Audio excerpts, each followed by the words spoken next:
And attack that! He's our Mega Boost, so fuck him. Just learned the yell up.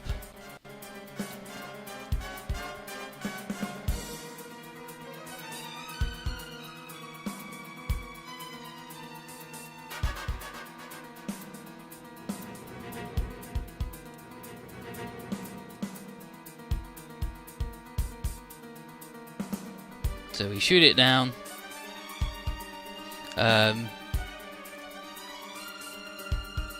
Bran sees a chance to wrap this all up, and he orders the Zamazar to reposition itself.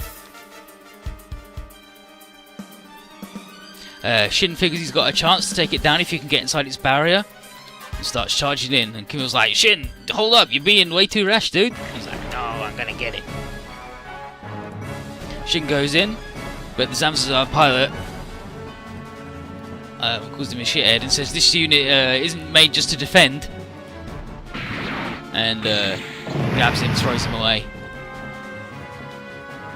Luna tries to have Shin escape, but no time, because this dude's closing in, when suddenly an attack that strikes right at the Positron Reflector's blind spot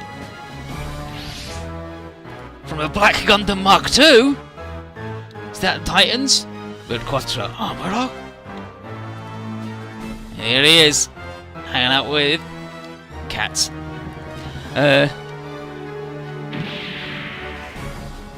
Attacks again, and the Zamazar's pilot's like, "What the heck? What the?"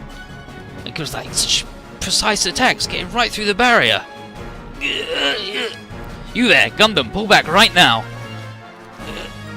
Hurry, do you want to die? I'll fight. I won't depend on or be protected by somebody else. I'll fight by my own power. That's why I'll...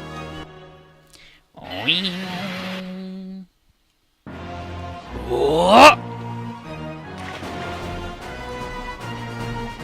Stubborn bastard, you're not dead yet? Whoops. He dodged it at that distance. Minerva, Megadin, fire the deuterium beam. And prepare to launch the leg flyer and sword silhouette. Shin? Hurry, can you do it? Megadin, do as he says. Roger. Deuterium chamber standby. Targeting and tracking systems. Locked onto the impulse. Deuterium beam. Fire!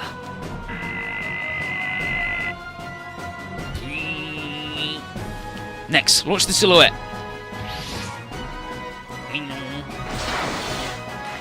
Now he's the sword boy. He's fast.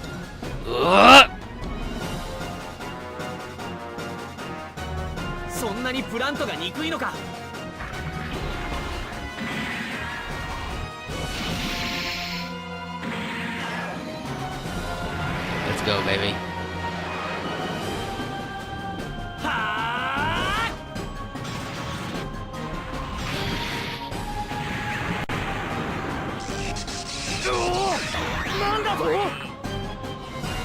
What the heck?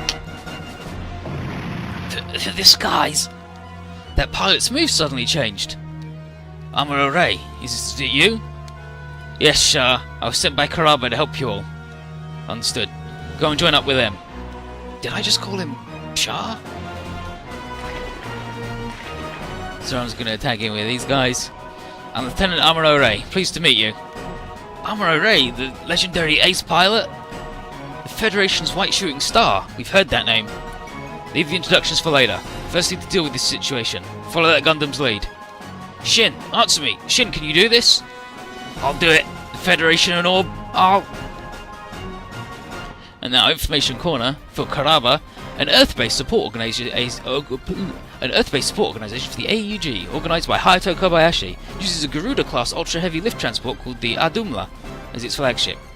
At the AUG side, the organization battled the Titans from North America all the way to East Asia. Possesses formidable firepower thanks to their invention of the DJ mobile suit and other mighty weapons. So yeah, Shin just got Seed, and it means 130 will, it'll do 10% more damage, and I think it gives him extra accuracy and evasion and like skill and shit. And Amuro's here, and he's really fucking good.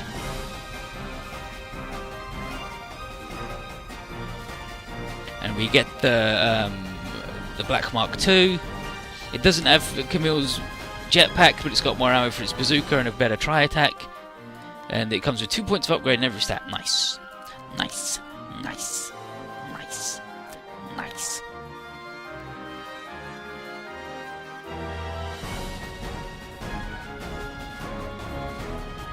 So, this idiot can't believe his luck.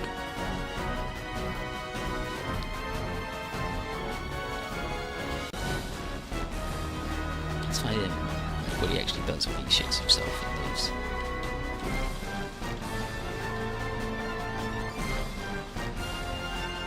Yeah, he's just like, oh, this sucks, fuck me.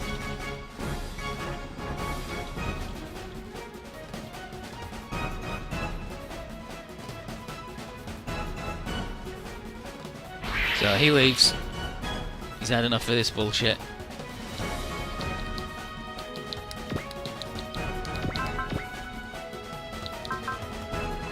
Oh, and Shin just got all of his shit back. I think yeah, he's actually better in the sea currently. Next to the bullshit. Get him, buddy. 忘れるなよ。先に仕掛けてきたのはそっちの方だ。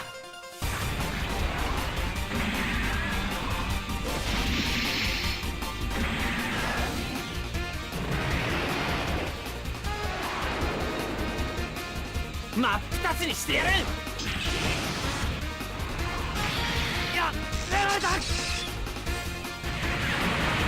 Exploded the shit out of that guy.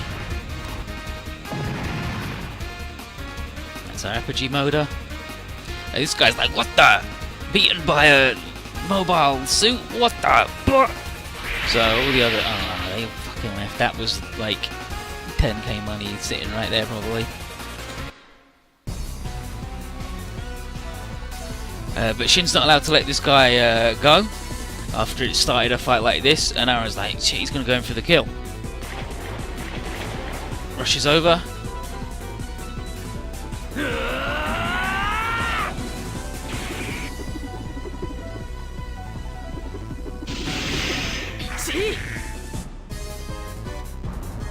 You'll do better than that to stop Amuro.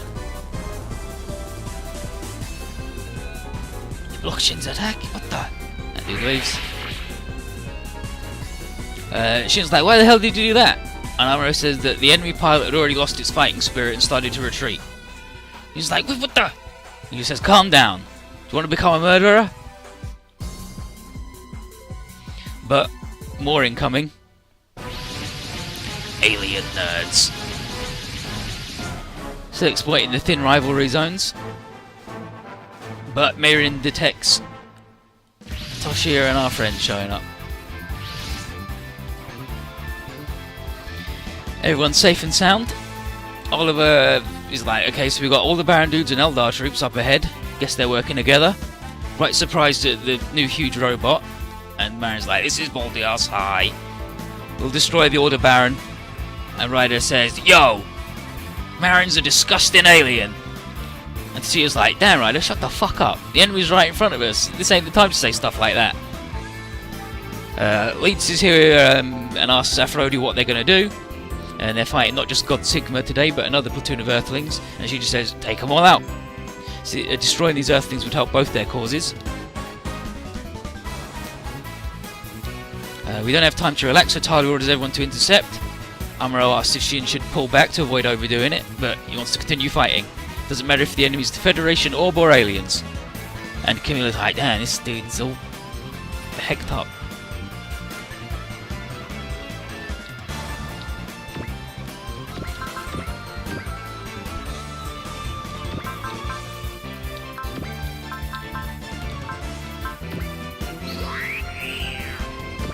So we're right. It's going to be this.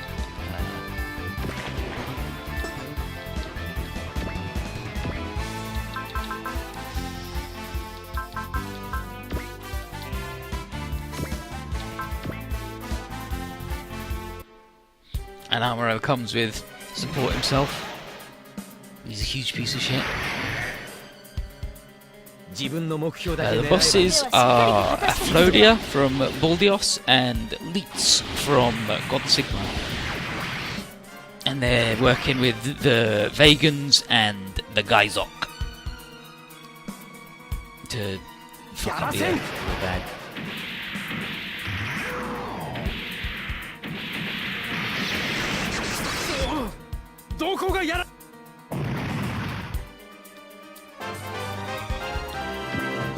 Okay, we got 2 turns to go, so this is looking good.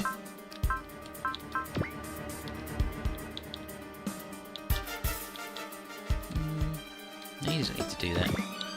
He can't do what I wanted him to do anyway, so... You know.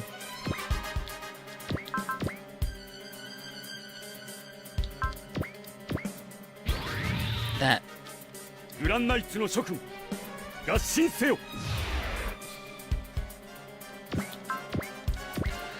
Got Gravion.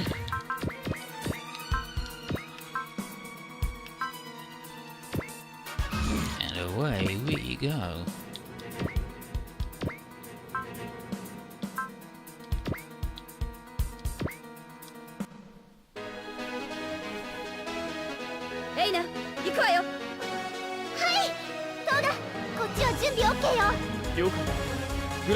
I think we're just gonna get whatever ones we can.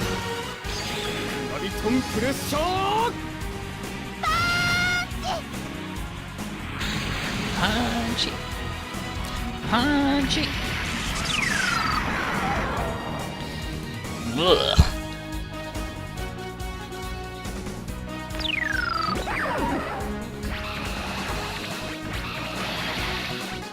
Oh, right in the dump.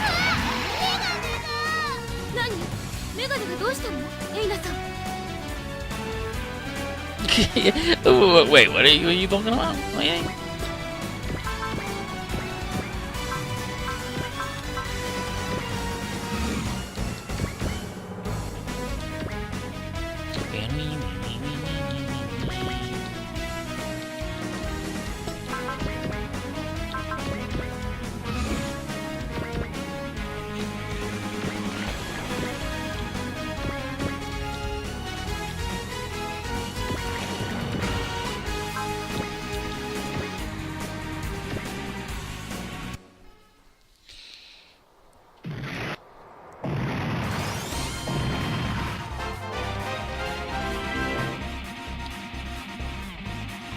That's it, that's everybody. I could have done with the XP from those shitty guys, but this will do.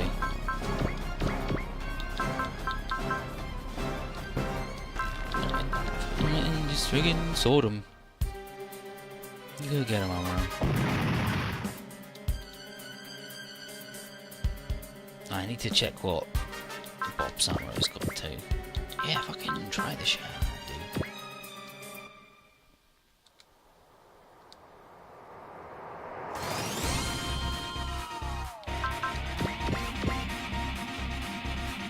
Okay, yeah, so 6 instead of 5. Yeah.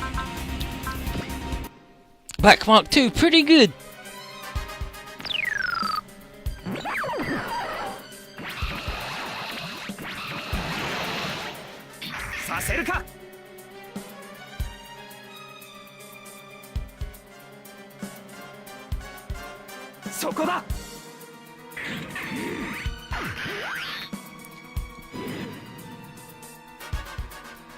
Stole it straight from the Titan's mouth.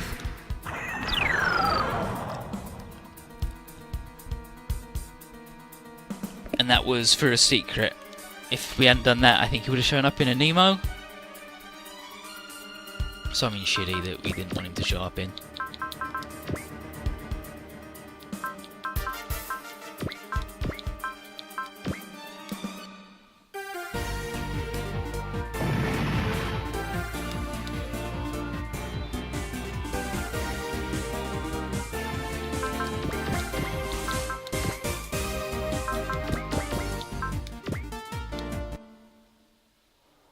I watched Attack on Titan yesterday. What did you think?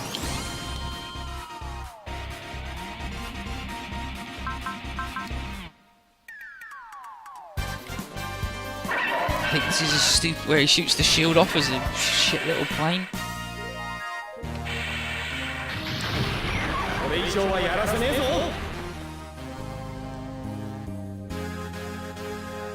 コスモザウルスの弱点はあそこだ。サンキュージュリー。行くぜ。 Thank you, Julie. Oh, it's just a shit plate. Never mind. He's not even shooting the shield off. He's just throwing a plate at him. Nice work. Real fucking helpful.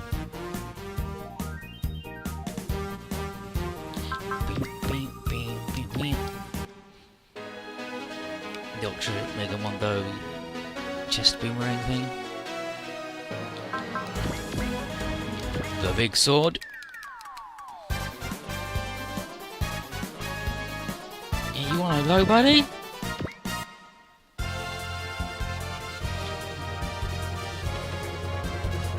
It's fine. Marin. You're not getting away, Aphrodia. As Gatla's right-hand woman, I'll take you down right here and now. Silence, traitor. I'll crush you and that robot as the first step to our conquest of Earth. Marin, why are you talking with the enemy commander? I knew it, you're a spy! Shut up, you two, she's my enemy. Come on, Aphrodia, I'll never forgive any of you for spreading war across S1. Fucking Ryder, he's fucking garbage. He's a spy, he's a disgusting, filthy alien. Just because he wouldn't shake your hand, because he didn't forgive you because you beat the shit out of him. S1 星人など恐れるに足らんぜ。ラッキー持ったぞ。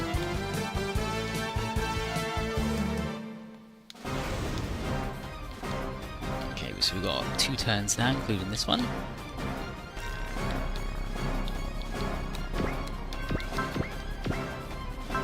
Yeah, okay, so we've got the Cats and Armoro part. We just now need to get their average level up to 25. Which ain't gonna be easy. Dodge plus 10, critical plus 10, pretty good. New type level 3, blocking, support self, pretty good.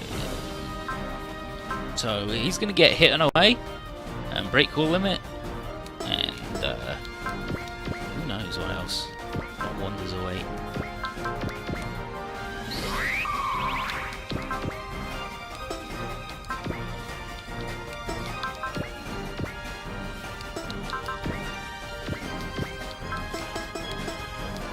Formation.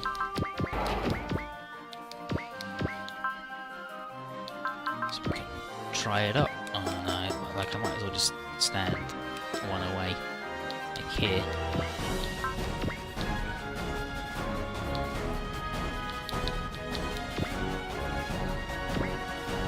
Be like that, so then we can try attack, and he'll support himself with the Hyper Bazooka anyway.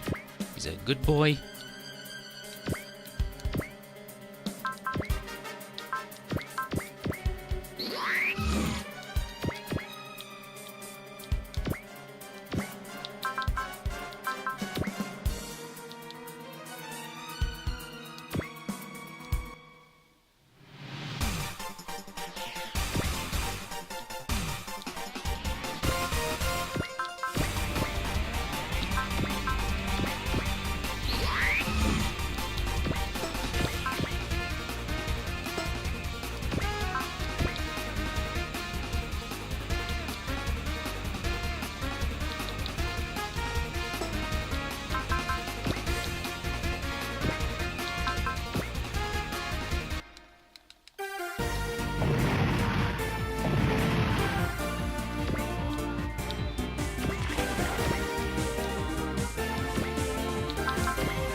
So, no,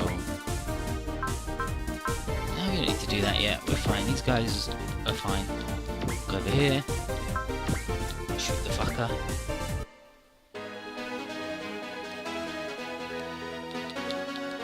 The rail's active now.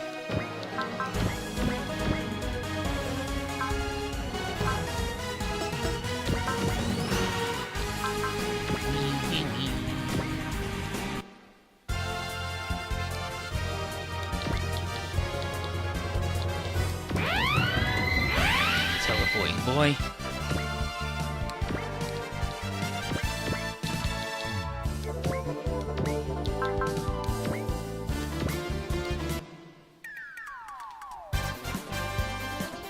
You're gonna say the God Sigma.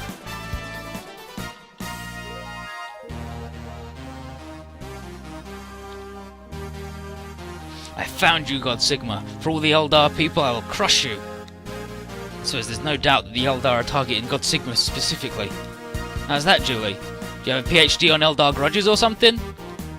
The reasons don't matter. They attacked Io and now they're hitting Earth. That makes them our enemy. Get over here, Eldar. I'm gonna beat you at your own game.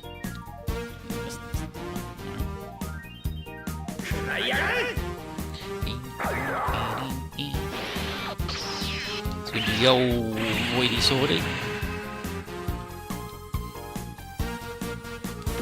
Beanie beanie beanie beanie.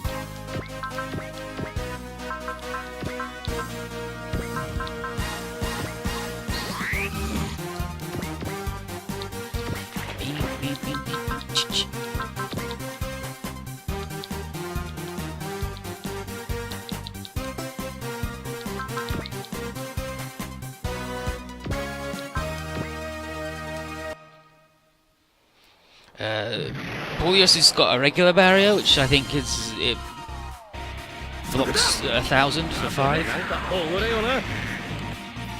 It's just a part I equipped. So I don't think he's got a regular barrier himself. You guys...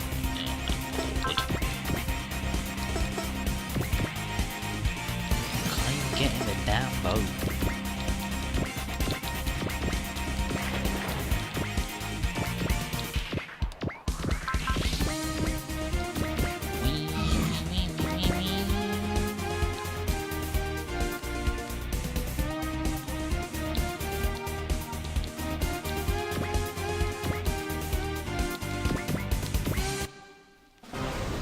This next turn will be our last turn, and it ain't looking good.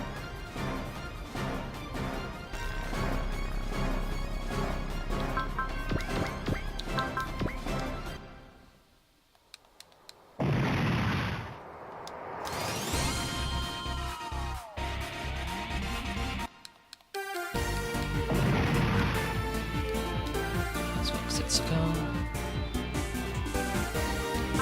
Yeah, now this dude's got to go in big.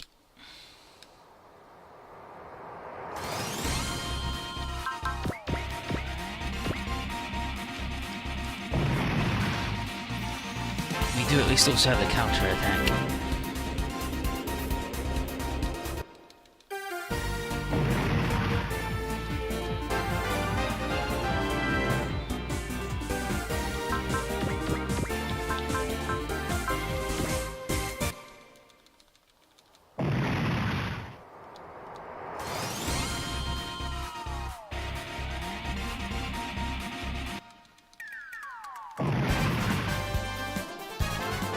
Hoping we'll kill the other battleship on the counter, but I don't know. Yeah, we'll.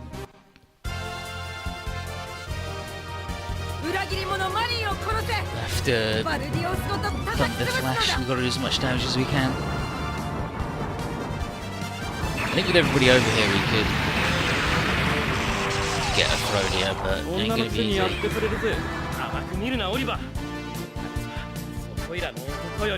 easy. 覚悟しろよアフロディア勝負だアフロディア空間突入 Subspace teleport.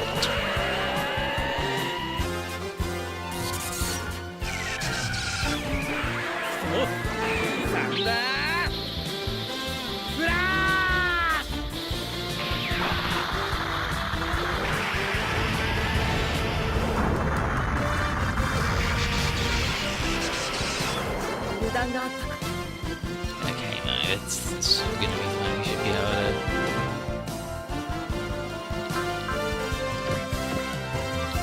to go big on him.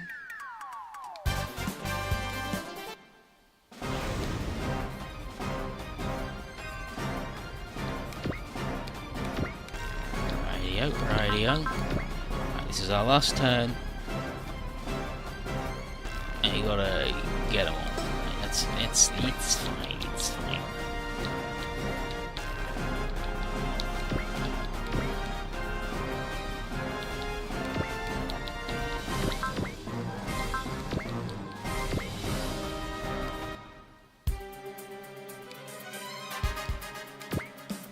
Oh, you really laying me down, buddy.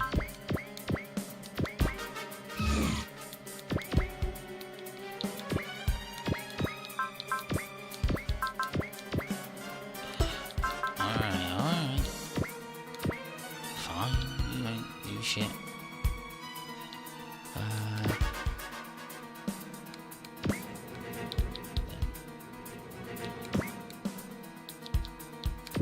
Let's kill this thing.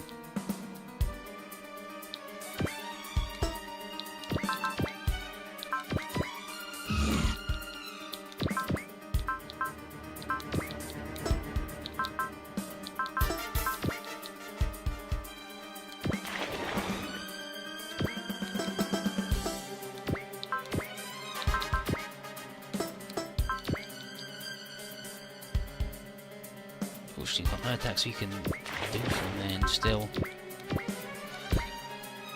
do the platoon to get them. And that gets us a thruster module.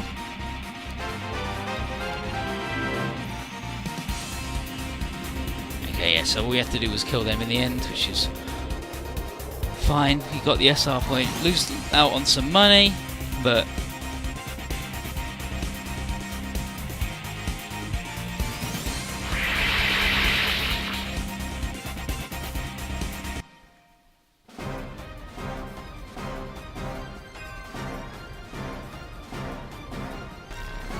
that's fine. If we'd beat Aphrodite, then she would have gone, Gatler's right, the Oathens are getting stronger, I'll get you. But they leave. And Apollo's like, okay, so despite all those back-to-back battles, you managed to survive. Torres here tells Bright that the Freedom will be joining us shortly. But Bright knows that the troops are exhausted, and with Orb joining the Federation, our position's getting progressively worse.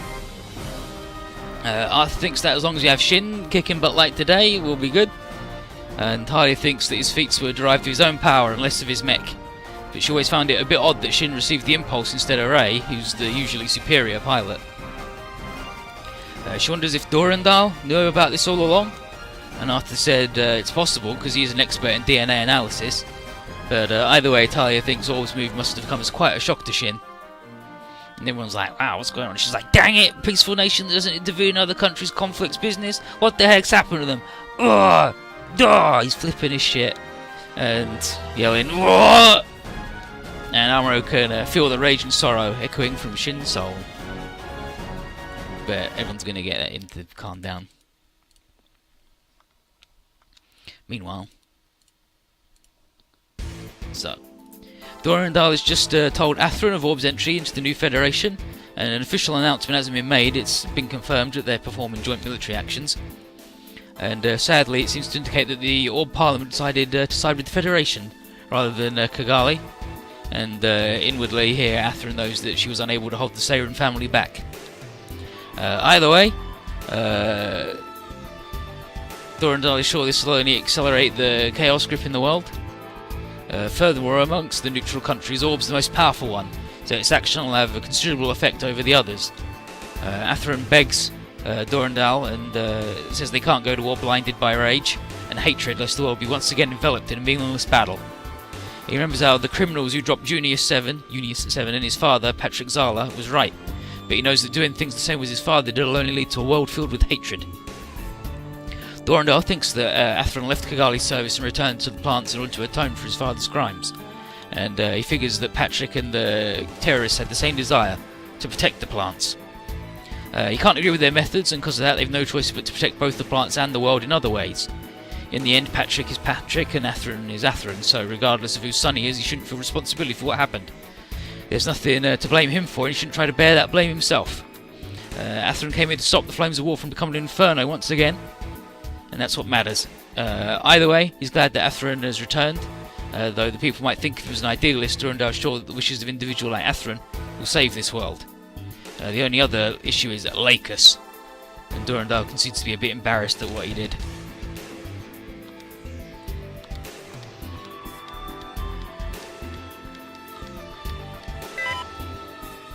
So, he's going to show a video of a concert that happened today, and it's been a long time since he was together with Lakers. Durandal figures even Atherin was fooled for a moment, and Atherin admits he was, but asks why introduce a body double for a missing person. And the reason is that Lakers Klein's charisma is necessary for the plants. A few words from her do more towards calming the masses than an entire speech from Durandal, and in this very concert she explained to the people that their council is working to preserve the world's stability. Atherin isn't very happy, and Durandal says that while he might think it foolish, he needs her strength right now, just as he needs Atherin. Before he can explain,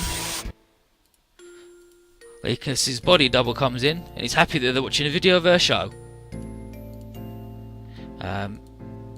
She asks if Atherin thinks she looks like the real thing, and he frowns, and she's like, "Oh, I guess that's a no then." But before she gets too upset, he says, "You're nearly identical," and she says hearing that from him makes her very happy. And then Durandal introduces her as Mia Campbell, and his Lakers Klein. She says she's always been a fan of Lakers. She loved her songs, used to sing them, and people said she sounded like her. And then one day Durandal called her over and said he needed her skills for the sake of plant. That's why she's doing this. And it's and then Atherin says it's not your skills he needs, it's Lakers. His skills. And then he's annoyed. And then Mia says she understands that, but she says that Lakers is always needed by everybody. She's strong, beautiful, and kind. But unlike Lakers, she was never needed by anybody, so she doesn't mind holding the fort, even if just for a little while. She's glad to help Durandal and the people during Lakers' absence. And Durandal expected Atherin to understand their feelings. Both of them are giving up their past in the interest of the future. So, Mia asks Atherin to also lend his strength to Durandal, for the plants, and for the world. But, Lakers is a fucking criminal genius, so you have to worry about her. Meanwhile, back aboard the Argama, Katz here on the right has told Bright that Hayato, the leader of Karaba and his adopted father, sent Amuro over because he figured it'd fit him better than the Karaba's usual guerrilla activities. Bright's glad that Hayato was wise enough to realise that, and he's always open to adding other good parts to our team. Kat said he's also completed his training. He presents himself to help us as well, but Kat sucks. But he's important thematically. Bright is surprised to see that White Base's resident crybaby has grown so brave, but Kat insists that he's just going to pull his weight as a grown man. Bright says, "I get it, but don't give Hayato any reason to be sad." And then Bruno added as a note, other than having him as his son, that is. With that in mind, he tells Emma to keep an eye on the kid, and asks Samurai to be sent in. Rico said he was seen going somewhere with Quattro, so Camille says, "I'll go get him. I've always wanted to meet him." And then Bright's like, "Sure thing, but take your time en route." She's like, alright. And then Bright internally is remembering being told by Kai about Quattro's past. In that regard, it makes sense that Amuro would want to speak to him.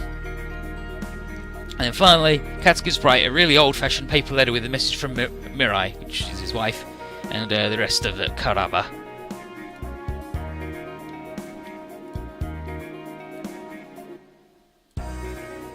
Yeah, hi, I'm pleasantly fun, says Woodcool, don't worry, I think you nailed it. Amuro and Quattro are having a staring contest, and Amuro's like, "Don't you have anything to say?" And Quattro says, "You'd think after 7 years I'd have much to say, but I can't think of anything." And Amuro expects Quattro to laugh at him for not doing anything after the 1 year war, but he says he'll do no such thing, especially given how Amuro fought today. What Quattro wants to know is how Amuro came to be here, though, given how he's heard that he had been arrested. And Amuro explains that the way the way the new Federation treats new types is far crueler than in their own world. He was handled as a sample and was slated to become a guinea pig in a project to develop biological weapons. A project developed artificial new types that Quattro had heard about. Either way, he was shipped to the moon to be put through some low-gravity experiments, he thinks. And what saved him was a voice calling his name that woke him out of a sound slumber And it's a good thing it did, because the base he was being held at suffered a raid and was blown up. Quattro asked if it was a Caraba raid, and while it was them who rescued him off the base, it was someone else who destroyed it, that allowed for the raid to happen in the first place. Amuro found no leads about his mysterious and violent benefactor, but he's already inclined to thank whoever it is just for letting him see Quattro again. Quattro asked if he can count on Amuro. He's like, yep, that's why I'm here. Considering how rusty he is after his confinement, he admits that we might get more use out of Shin. And Quattro says his moves today were unlike how he normally moves.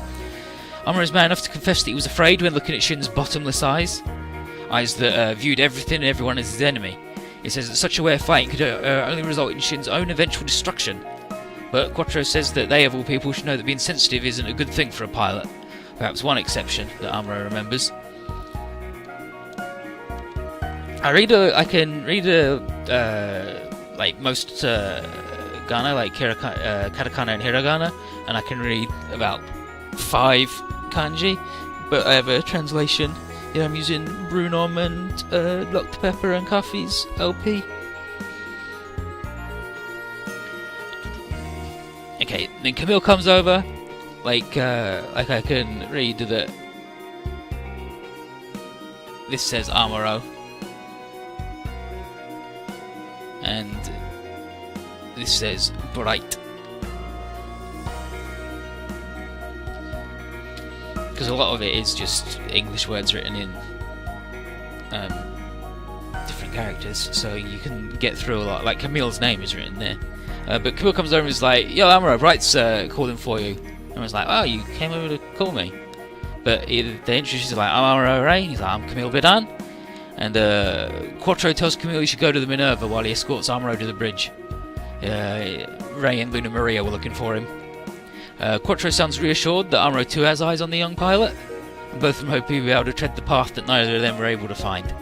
It's going to be the new type wunderkind that Quattro is always after. So Camille goes into Shin's room and asks him how he's feeling. Shin's just fucking dying. He mentions that Ray and Luna are worried because he's been shut inside his room ever since they got back, and he tries to encourage Shin to come out with him because everyone's waiting.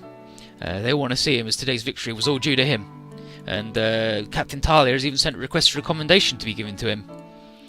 Shin's a bit unbelieving that he became so strong, and Camille says that even Captain Quattro was impressed.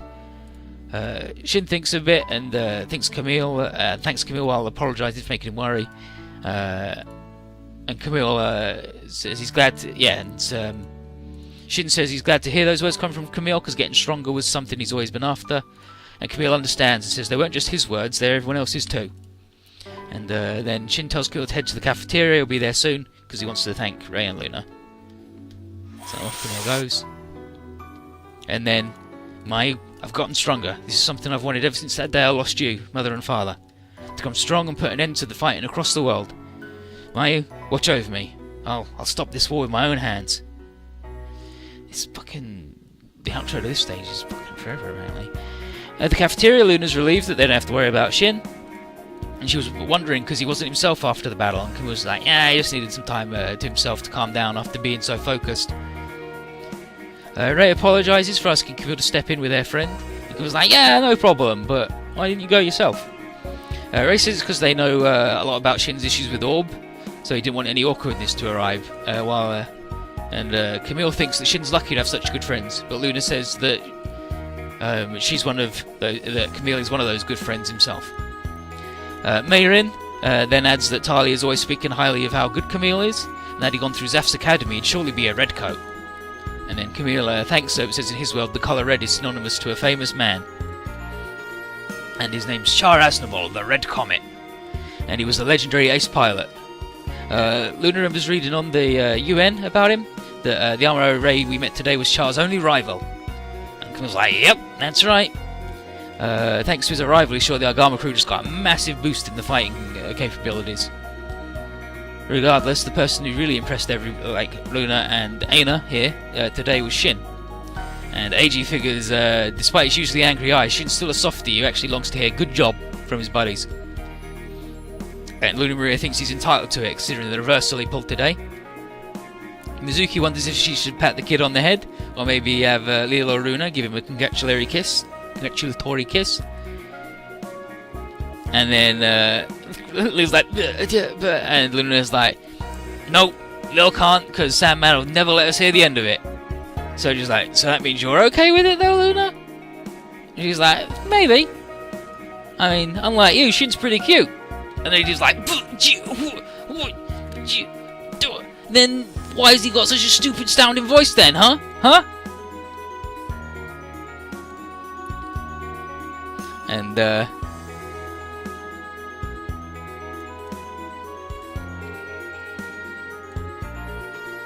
Lil says, now's not the time to be fighting, guys, like, for real. Tashia figures that any of the Grand Night girls are gorgeous and would work nicely. And then Minako's like, whoa, you didn't mention that I'm gorgeous? And Julie says, well, why, you also are gorgeous too. You're a bit over the top. You should be more graceful like Rie. And her rebuttal comes in and he's like, oh, shut up. And then Kirikan says, maybe we should throw Shin into the air like in sports games. And Rie's like, no, with your strength you'd probably end up in the stratosphere. But since Kotobi and the Freedom crew are keeping an eye on Orb so they can celebrate a bit, and it seems the big boy has arrived.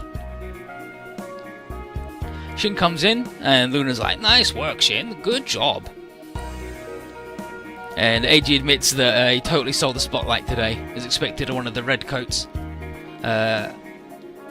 Luna wants to ask how he made the leap to Super Ace status so quickly, and Shin's like, I got no idea, I just remember Orb's attack, chasing the mobile armor, and then Amuro saving me. He couldn't forgive himself for being so weak, and then his head cleared up. Tashia asks if he was just so mad that he hulked out, and she's like, nah, I don't think that's what happened. But whatever it is, Rei knows that Shin protected the ship, and what's important here is that we're all still alive. And then Aina, Luna, and Camille all agree, saying we shouldn't worry about what happened, it's best just to be happy that we survived to see another day. And then Shin thinks that even in this messed up world, tomorrow still comes for everyone. He'll protect that tomorrow with everybody here. Nailed it.